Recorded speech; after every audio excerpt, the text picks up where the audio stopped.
Bonjour à toutes et à tous, soyez les bienvenus dans votre émission d'histoire locale de la pierre au micro. Vous êtes sur Aux Ondes FM, c'est Alexandre Auguste. Et aujourd'hui je vous propose de prendre le train, mais pas n'importe lequel. Connaissez-vous le Tulan ou le tramway, ce petit train qui a relié Châtellerault à Chauvigny à une vitesse folle de 35 km/h au début du XXe siècle? Eh bien oui, il y a 100 ans, il fallait environ 2h30 pour relier les deux villes. Autant vous dire que l'on prenait le temps de regarder le paysage.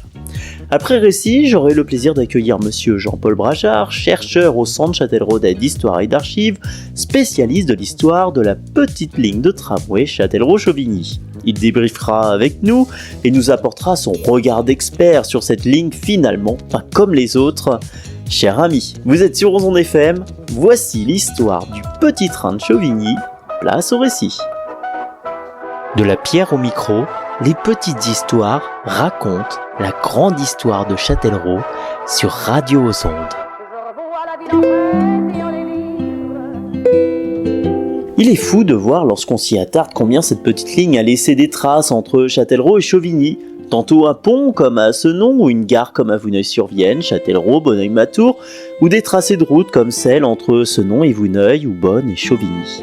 Et pourtant, à part quelques panneaux explicatifs installés ici et là, cette histoire semble être sortie des mémoires et être finalement une simple fantaisie pour fans de géocaching. Et pourtant, oui pourtant, remontons le temps.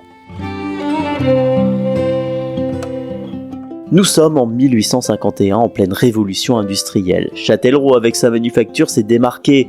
Elle, située sur l'axe Paris-Bordeaux depuis des siècles, voit arriver une invention fantastique, le train dans un nuage de fumée noire. D'abord mis en service et inaugurée par Napoléon III en personne, elle devient gare de la Compagnie des chemins de fer Paris-Orléans en 1852. Châtellerault va alors se métamorphoser, sortir de ses vieux murs, s'ouvrir vers le monde extérieur avec de nouveaux boulevards, hôtels, services. Le train a ouvert de nouveaux horizons. Il a fait naître le tourisme, développé le thermalisme, bouleversé les anciens modes de transport comme la gabarre. Grâce au rail, les hommes voyagent beaucoup plus vite, commercent davantage et les distances semblent soudainement se raccourcir. Et dans une période où l'on a misé tout sur le rail pour se déplacer et marchander, la France va créer un maillage solide de lignes secondaires, petites lignes. Alors, mesdames, messieurs, chers voyageurs, j'espère que vous avez composté votre billet, vous êtes sur les lignes de chemin de fer d'Aux Ondes FM. Voici l'histoire du Tulan, bon voyage à tous. Un jour, je fouillais dans les images du passé de Châtellerault, je suis tombé sur une drôle de photo de la gare, avec une locomotive dedans. Je me suis dit, mais qu'est-ce qu'elle fait là? Alors on m'a répondu, eh bien Alexandre, c'est le tramway. Quoi? Un tramway à Châtellerault? Mais enfin, il est loin de ressembler à celui de Tours ou Bordeaux. Ici, le tramway semble être une locomotive avec plusieurs voitures circulant sur des rails dans les boulevards avec des roues métalliques. Eh bien la grande différence avec le train classique est l'écartement des rails qui varie. 1,435 mètres pour la grande ligne Paris-Orléans contre seulement 1 mètre pour le tramway local. Et ce tramway circulait 2 à 3 fois par jour avec des wagons mixtes, voyageurs marchandises à seulement 30 km/h. Alors pas question de louper le train. Dans la Vienne, la première ligne mise en service est celle entre Poitiers et Saint-Martin-l'Art, exploitée par les locomotives conçues par Amédée Bollée, le créateur du carillon de l'église Saint-Jacques de Châtellerault. Décidément, il est partout. Il a construit une locomotive idéale pour les petites lignes, légère, avec une chaudière et bien sûr une sirène à vapeur qui, paraît-il, émettait une sorte de meuglement, on l'appelait les vaches à belles dents. Le deuxième réseau ouvert est celui qui nous intéresse, la ligne Châtellerault-Chauvigny avec ses locomotives Tender 030T qui ont été choisies et fabriquées par la société Veuve Corpé-Louvet et la compagnie, la société Vernet qui exploite la ligne. Corpé-Louvet n'a pas eu l'importance des grands constructeurs français comme Schneider et compagnie ou la société de construction des Batignolles, ni révolutionné l'histoire du chemin de fer par des innovations majeures. Cependant, elle a tout simplement répondu à la demande avec sa locomotive robuste et légère adaptée aux lignes secondaires. Mais revenons en arrière, comment un tel projet a pu voir le jour ?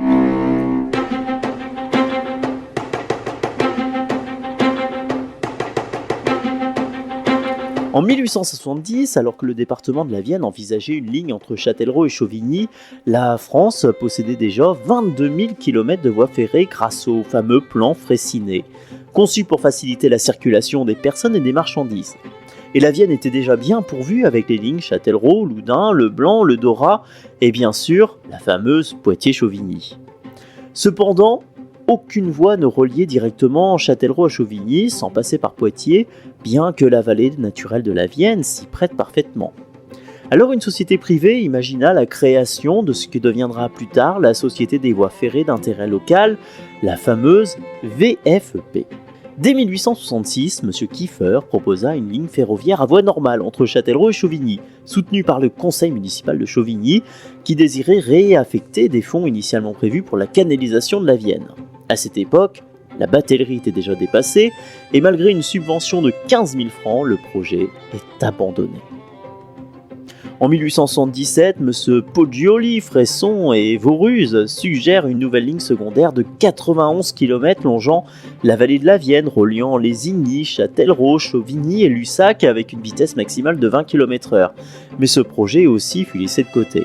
En 1878, une société d'études des chemins de fer économiques étudie le système deux cours, où le train ne circulerait pas sur des rails classiques, mais sur deux bandes métalliques planes scellées à la chaussée et maintenues par un rail central. Cependant, l'ingénieur en chef des ponts et chaussées jugea ce système fantaisiste et le recala aussi vite. En août 1888, le système proposé par Monsieur Joly, Belledent et Parillet fut retenu. Enfin, ces hommes vont pouvoir fonder le fameux tramway, avec leur société anonyme des tramways de la Vienne.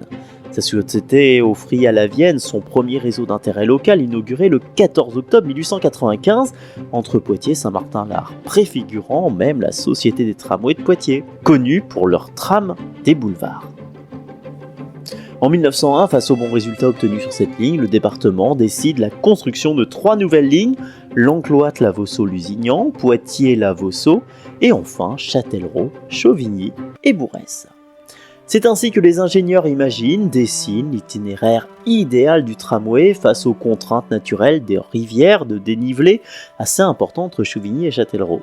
La faisabilité de l'étude est donnée à la société Baert et Vernet du Mans, le leader en France du réseau d'intérêt local et futurs exploitants. Ils ont déjà construit d'ailleurs la première ligne entre Poitiers et Saint-Martin-l'Art, et dans son audit, elle doit harmonieusement composer avec les communes traversées, les ponts et chaussées et l'administration, chose pas si simple que ça. Alors elle a réalisé des pétitions sur les bulletins municipaux des communes traversées pour s'assurer de l'attention que portent les habitants, les futurs utilisateurs de la ligne. Le projet est estimé à 8 millions de francs de l'époque et le concessionnaire va solliciter le département, les communes et bien sûr mettre la main à la poche. Elle va acquérir les parcelles, construire la ligne, les gares, les ouvrages d'art et l'achat du matériel. Et c'est ainsi que le 13 mars 1914, la ligne ouvre enfin. Longue de 39 km et 743 mètres exactement, l'exploitation débute, elle, le 21 mars. Partant de la gare de Châtellerault-Orléans, la ligne suit les boulevards avant de passer devant la caserne de gendarmerie, de s'arrêter à la gare de tramway, qui est devenue aujourd'hui la gare de l'école Paul Pingevet.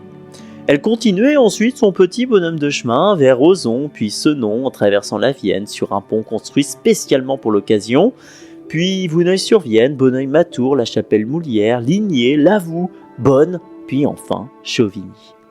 C'est ainsi qu'aujourd'hui, sans s'en rendre compte, eh bien finalement nos routes suivent le tracé de cet ancien tramway Chauvigny-Châtellerault.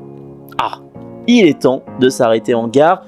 Prenons une petite pause, rechargeons les batteries et écoutons un jeune chanteur en devenir, Loway, avec sa chanson Dernière soirée. Il fait fureur en ce moment et il est l'idole des jeunes. Alors mes chers amis, vous êtes sur Ozon FM dans votre émission, bien de nous rejoindre, soyez les bienvenus dans votre émission d'histoire locale de la pierre au micro, c'est Alexandre Auguste et aujourd'hui nous nous intéressons à l'histoire d'un petit train qui reliait jadis Châtellerault à Chauvigny. Il s'appelait le Tulane. Ce petit tramway qui à partir de 1914 permit de desservir les communes et la vallée de la Vienne. De la pierre au micro, les petites histoires racontent la grande histoire de Châtellerault sur Radio aux Ondes.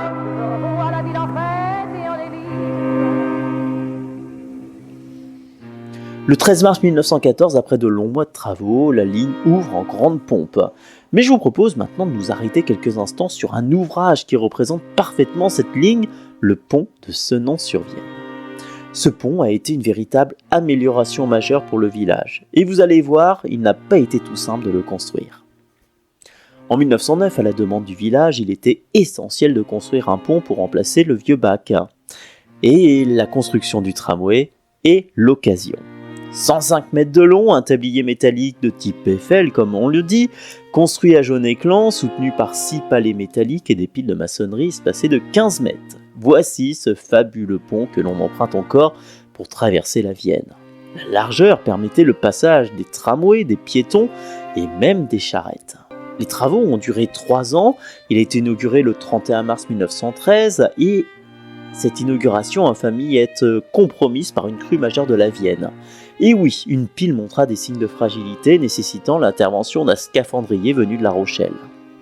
Quelques travaux plus tard, le pont est inauguré finalement le 15 juin 1913 lors d'une cérémonie où l'inspecteur d'académie en personne est présent aussi pour l'ouverture d'une école. Certains se rappellent d'ailleurs du discours officiel interminable qui furent peu mention du pont au profit du projet de loi sur le service militaire de 3 ans. Bref, chacun a sa priorité, n'est-ce pas ? Alors pour qu'une ligne de chemin de fer fonctionne, vous êtes bien d'accord qu'il lui faut des rails, mais surtout des gares. Elles sont différentes en quelques points de celles des lignes grande vitesse, comme on les appelle, gérées dans la région par la compagnie Paris-Orléans. Encore aujourd'hui, on n'a pas de mal à les repérer. Le tramway, comme je vous l'ai dit, prend son départ à Châtellerault, devant la gare grande vitesse Paris-Orléans, la gare actuelle. Il y a seulement un départ le matin. Le tramway prend par la suite les grands boulevards, passe devant la caserne militaire, puis fait une halte à la gare officielle des tramways, aujourd'hui l'école Paul Pinlevé. C'est une gare comme il en existe des centaines, avec sa salle d'attente, ses bureaux et son logement. À côté se trouvait la remise pour la locomotive, le dortoir du chauffeur et la grue hydraulique pour le ravitaillement en eau de la locomotive à vapeur. Les marchandises transitaient également sur cette ligne et le transbordement était assuré par un camion automobile à pétrole de 5 tonnes de charge utile, acheté 20 000 francs en 1911. Mais malheureusement, on peut le dire, la ligne de tramway, inaugurée le 21 mars 1914, 5 mois avant la Grande Guerre, va être prise dans la tourmente. Le personnel et le matériel sont mobilisés par le front, l'exploitation de la ligne à peine commencée fut arrêtée. En 1915, les wagons de marchandises et 3 locomotives sont réquisitionnés par la 10e section de chemin de fer de campagne et le reste du matériel part au front. À la fin de la guerre, quoi qu'on en dise, le pays, les mœurs ont beaucoup changé et la reprise de l'exploitation ne reprend qu'en 1922 avec des trains vapeur, puis en 1924 avec des automotrices. Alors pourquoi un tel changement ? Eh bien car la ligne Châtellerault-Chauvigny est loin d'être rentable. Monsieur Gosselin, ingénieur des ponts et chaussées, a constaté en 1922 que l'exploitation des chemins de fer départementaux est très déficitaire et médiocre. Il préconise alors l'utilisation d'automotrices à essence très économiques par rapport aux locomotives à vapeur. Elles n'emploient en effet qu'un ou 2 salariés, sont prêtes instantanément et consomment bien sûr beaucoup moins. Ces automotrices sont construites à partir de Liberty Truck, les camions de la liberté de l'armée des États-Unis employés pendant la Première Guerre mondiale. C'est un camion robuste livré par milliers au front et leurs châssis sont parfaits pour créer des automotrices. Elles roulent sur la voie ferrée, possèdent un poste de conduite, un compartiment pour voyageurs, debout et assis. Et la ligne de tramway en a vu des anecdotes en quelques années d'exploitation, certaines assez cocasses. Il paraît que le retard était fréquent et posait des problèmes dans les correspondances avec les trains de la grande ligne de Châtellerault. Le retard est bien sûr causé par la faible vitesse de la locomotive, les plantes trop raides où les voyageurs sont obligés de descendre du tram pour pousser les wagons. Chaque arrêt fait perdre de précieuses minutes à cause des passagers en retard, du chargement, du déchargement des bagages, beaucoup trop long. Mais l'autre problème de la ligne est son entretien coûteux et sa mauvaise maintenance du matériel et des voies. Et il y en a eu des accidents, comme celui du 5 juin 1925. Je vous explique tout. À cause d'un point défectueux sur la voie entre Vouneuil-sur-Vienne et Senon, le train a déraillé. Eh bien oui, le mécanicien avait oublié de le signaler pour réparation. Et ce 5 juin, le train avait pris un peu trop de retard. Alors il était coutume, pour le mécanicien et chauffeur, de s'arrêter, boire un petit café dans le troquet à côté des gares de halte. Alors pour rattraper le retard, eh bien tout simplement, ils avaient pour habitude d'appuyer sur le champignon. Mais au moment de passer sur le point défectueux de la voie, badabam, le train déraille, sans blesser personne heureusement. Alors bien sûr la compagnie a rétrogradé le mécanicien Bertrand comme chauffeur, et on a su plus tard qu'il n'était pas à son premier essai. Il s'avère qu'il avait déjà eu quelques faits d'ivrognerie à son palmarès. Bravo. Le 20 août 1928, vers 10h, au point kilométrique 48K700, le train 23 a percuté un attelage laitier, le cheval est mort sur le corps, la voiture endommagée et bien sûr le train a déraillé avec un retard de seulement 1h45. Fou comme histoire quand même. Allez, faisons une petite halte, prenons un petit café comme le mécanicien Bertrand et je vous propose d'écouter maintenant Bruxelles, je t'aime d'Angèle.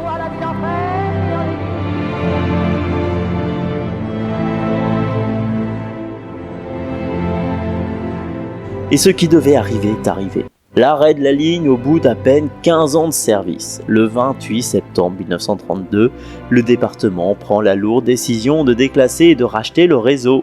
Décision confirmée par délibération le 28 septembre 1933. À notre grande surprise, la disparition des tramways ne paraît pas avoir ému l'opinion publique ni soulevé l'opposition de la part des élus. Même le conseil municipal de Chauvigny se déclara partisan de la suppression de cette ligne de tramway de Châtellerault à Lomézé, car un service d'autobus assure le service des voyageurs et marchandises entre Chauvigny et Châtellerault. Eh bien oui, la route a supplanté le rail.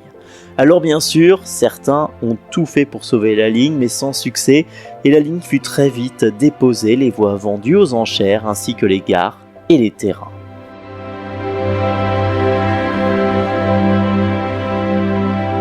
Voilà comment s'est terminée cette fabuleuse histoire, c'est la fin de notre récit, et j'ai la chance d'accueillir maintenant notre expert. Bonjour monsieur Jean-Paul Brajard. Bonjour. Vous êtes chercheur au Centre Châtelleraudais d'Histoire et d'Archives, soyez les bienvenus dans l'émission de la Pierre au micro. Pouvez-vous nous raconter la construction de la ligne et par qui ? Bien oui, la construction de cette ligne a commencé donc dans les années 1900, quand le Conseil général de la Vienne a prévu un financement pour justement construire cette ligne. Et cette ligne, donc, a été construite avec le concours d'une entreprise qui était dirigée par messieurs Berthe et Vernet, et qui se sont mis au travail et qui ont donc construit cette ligne. Alors un pont a été construit également à ce nom par l'entreprise Vernet. Pouvez-vous nous en dire plus ? Eh bien, le pont de Senon, c'est une histoire à elle-même toute seule, on va dire. Parce que ce pont de Senon, au début, il était prévu simplement à un écartement permettant le passage d'une voie. Mais quand même, les gens ont été raisonnables, ils se sont dit, mais il faut ajouter ce qu'on a appelé à l'époque une voie charretière. Alors là, les ponts et chaussées se sont mis au travail, tout le monde a regardé, Berthe et Vernet ont fait leurs propositions, et ils ont dit, c'est pas à nous de payer. Bien entendu, parce que ils ont besoin d'une voie, ils en ont pas besoin de deux.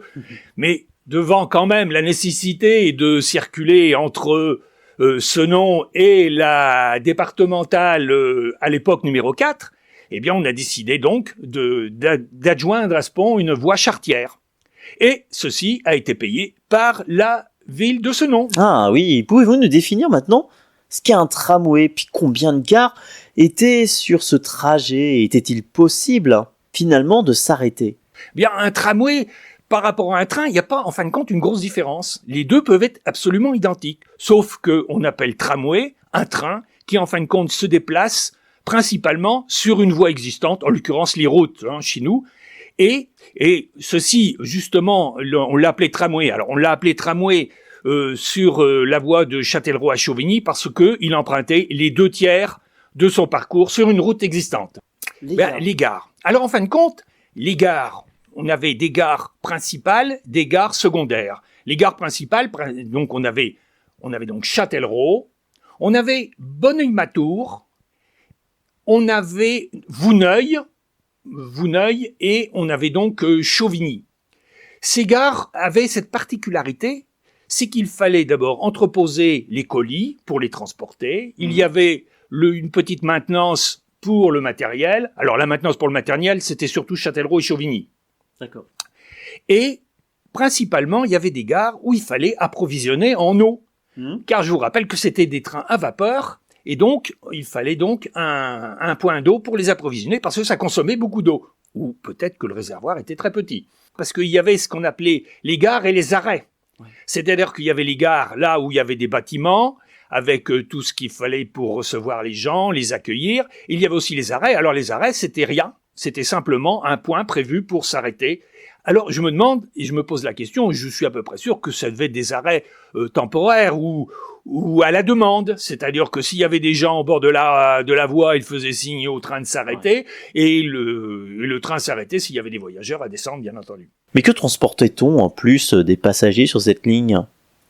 Alors les marchandises, évidemment, alors il y avait beaucoup de transport local, c'est-à-dire qu'il ne faut pas oublier qu'à l'époque, l'agriculture avait beaucoup évolué et les rendements étaient bien supérieurs à ceux qui existaient. Donc les gens avaient besoin de vendre leurs marchandises, principalement bien sûr dans la région, au marché. Voilà, et donc on avait beaucoup de transport local pour simplement aller au marché. On avait aussi un transport de pierres, parce que les pierres de Lavoux étaient transportées par ce train. Tout ceci, c'est à la suite de la révolution industrielle où il y a eu, bien sûr, beaucoup, qui a induit elle-même un accroissement de biens et de personnes. Donc, en fin de compte, c'était la suite logique, il a fallu transporter et ces biens et ces personnes. Ah, quelle était la fréquence journalière de ce tramway ? Alors là, les fréquences... Moi, j'ai trouvé, quand j'ai cherché aux archives départementales, les horaires ont changé, mais de façon extraordinaire. Ça changeait tout le temps. Bon, en 1914, le tramway réquisitionné. Pouvez-vous nous en parler, s'il vous plaît ? Oui, il a été inauguré. La première inauguration, c'était 1913, qui a eu lieu à Senon. Donc c'est là vraiment qu'il a inauguré. Voilà, l'inauguration a eu lieu vraiment en 1913. Bien sûr, là, à la guerre, tout le matériel est réquisitionné. Non seulement les matériels, mais il y a aussi les hommes qui sont réquisitionnés.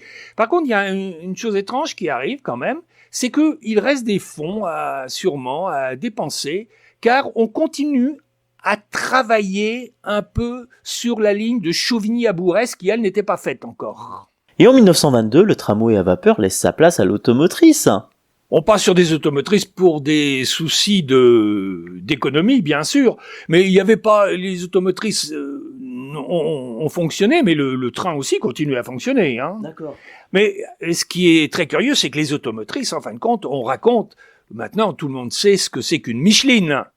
Une Micheline, c'est donc en réalité un véhicule automobile qui a été adapté par l'entreprise Michelin sur les rails. Mais ça, c'est beaucoup plus après... Ça s'est fait passer beaucoup plus après que l'utilisation du véhicule de l'armée américaine sur les voies du Châtellerault-Chauvigny, du tramway. Mais j'ai une question. Pourquoi l'appelait-on le Tulane ? Ah ben parce que il a tué des ânes, tout simplement, avec un accident. Et quels étaient ces accidents ? Voilà, et c'est pour ça qu'on l'a appelé, parce que en fin de compte, il y a eu beaucoup d'accidents. Et les accidents, en faisant une petite statistique, je me suis aperçu que plus le temps passait, plus les accidents graves étaient fréquents. Ah ben des morts. Ah ben il y a des morts. Ah oui, des blessés graves. À Châtellerault, il y a eu un mort. Voilà. En 1933, l'exploitation s'arrête.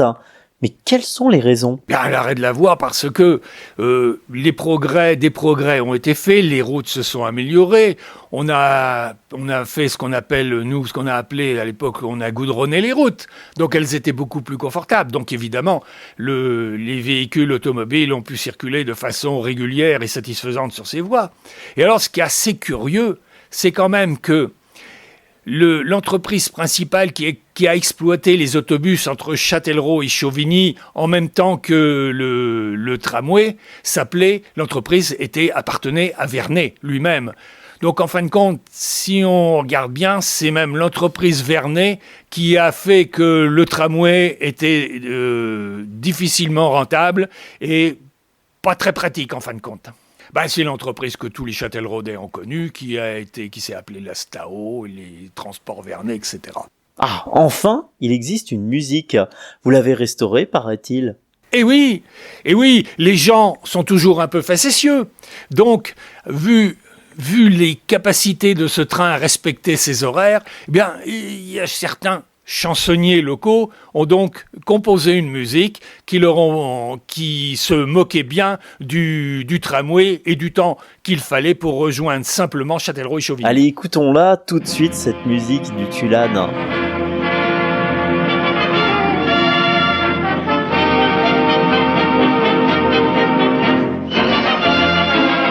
Oui, je suis le tramway dont le compère Harry. C'est moi qui vais toute go, sans me reposer de la gare de Chauvigny à celle de Châtellerault. Aussi bien, ouais, je viendrai de Paris, mais ça serait trop beau si je faisais ce trajet entre le jour de Noël et Quasimodo. Eh bien merci Jean-Paul pour tous ces détails, c'est la fin de notre émission de La Pierre au micro, vous pouvez bien entendu la réécouter en podcast sur le site Aux Ondes FM, Spotify, YouTube, et on se retrouve également sur TikTok pour tout plein d'anecdotes historiques sur notre belle ville de Châtellerault. Merci à tous de m'avoir suivi, quant à moi je vous souhaite bien entendu une belle journée sur Aux Ondes FM, et bien sûr à très bientôt, ciao bye bye. De La Pierre au micro, votre émission